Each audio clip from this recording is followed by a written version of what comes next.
ಎಂಡ ಕುಡಿದಿರೋ ಮಂಗನ್ ಥರ ಆಗಿಬಿಟ್ಟಿದೆ.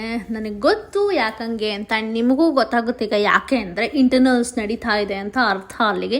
ಹೇ guys, welcome back to ನನ್ನ ಕತೆ ನಿಮ್ಮ ಜೊತೆ ಸೀರೀಸ್ ಡೇ 47. ಈ ಸ್ಲೋಗನ್ ಅಂತೂ ನಂಗೆ ಇಟ್ಟಿದ್ದು ಭಾರಿ ಖುಷಿ ಆಗೋಯ್ತು. ಯಾಕಂದರೆ ನನ್ಕಿನ ಬೇರೆಯವ್ರ ಬಾಯಲ್ಲೇ ಜಾಸ್ತಿ ನಾನು ಕೇಳ್ತಾ ಇರ್ತೀನಿ, ನನ್ನ ಕತೆ ನಿನ್ನ ಜೊತೆ ಅಲ್ವಾ ಬಿಂದು ಅಂತ. ತುಂಬ ಖುಷಿ ಆಗುತ್ತೆ, ಯಾಕಂದರೆ ನನ್ನ ಒಂದು ಸ್ಲೋಗನ್ ಅವರ ಒಂದು ಬಾಯಲ್ಲಿ ರಿಜಿಸ್ಟರ್ ಆಗಿದೆ, ಮೈಂಡಲ್ಲಿ ರಿಜಿಸ್ಟರ್ ಆಗಿದೆ ಅಂತ.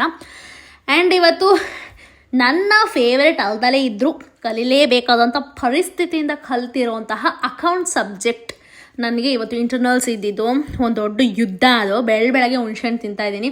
ಆ್ಯಂಡ್ ಇವರು ಕೂಡ ನನ್ನ ಸಬ್ಸ್ಕ್ರೈಬರ್ ಅನಿಸುತ್ತೆ, ಬಿಕಾಸ್ ಅವರೇ ನನ್ನ ಐಡೆಂಟಿಫೈ ಮಾಡಿ ಮಾತಾಡ್ಸಿದ್ರು. ಫೇಸ್ ತೆಗಿಬೇಡಿ ಅಕ್ಕ ಅಂದರು.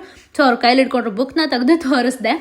ಆ್ಯಂಡ್ ಇವತ್ತು ನನ್ನ ಔಟ್ಫಿಟ್ ನೀವು ನೋಡಿದ್ರಲ್ಲ ಚೆನ್ನಾಗಿತ್ತು ಅಂತ ಅನ್ಸುತ್ತೆ. ನಾಳೆ ಅದರಿಂದ ಒಂದು ರೀಲ್ಸ್ ಬರುತ್ತೆ, ಅದಕ್ಕೋಸ್ಕರ ವೆಯ್ಟ್ ಮಾಡ್ತಾರೆ. ಇವತ್ತು ನಮ್ಮ ಮೇಘ ಒಬ್ಬಟ್ಟು ತಂದಿಲ್ಲ, ಅದನ್ನು ತಿಂದ್ಕೊಂಡು ಇವ್ರು ನೋಡಿ ನಮ್ಮ ಪೌಚ್ ಕಳ್ಳಿ ಇದ್ರಲ್ಲ ಅವ್ರ ಫೇಸ್ ರಿವೀಲ್ ಮಾಡಿ ಅಂತ ಅವ್ರ ಫ್ರೆಂಡ್ಸ್ನ ರಿಕ್ವೆಸ್ಟ್ ಮೇರೆಗೆ ಅವರ ಫೇಸ್ನ ರಿವೀಲ್ ಮಾಡಿದ್ದೀನಿ. ಗಾಯ್ಸ್, ಕಮೆಂಟ್ ಬಾಕ್ಸಲ್ಲಿ ಅವ್ರನ್ನ ಪಿನ್ ಮಾಡಿ ಅಂತ ಹೇಳ್ತೀನಿ. ಆ್ಯಂಡ್ ನಮ್ಮ ಸ್ನ್ಯಾಪ್ ಹುಚ್ಚಿ ಎಡಿಷನ್ 2 ಇದು.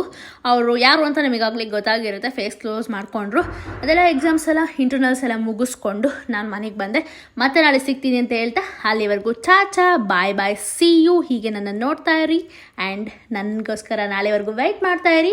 ಈ ರೀಲ್ಸು ನಾಳೆ ಬರುತ್ತೆ ಡ್ಯಾನ್ಸ್ದು ನನ್ನ ಇನ್ನೊಂದು ರೀಲ್ಸ್ ಅಕೌಂಟಲ್ಲಿ. ಬಾಯ್ ಬಾಯ್.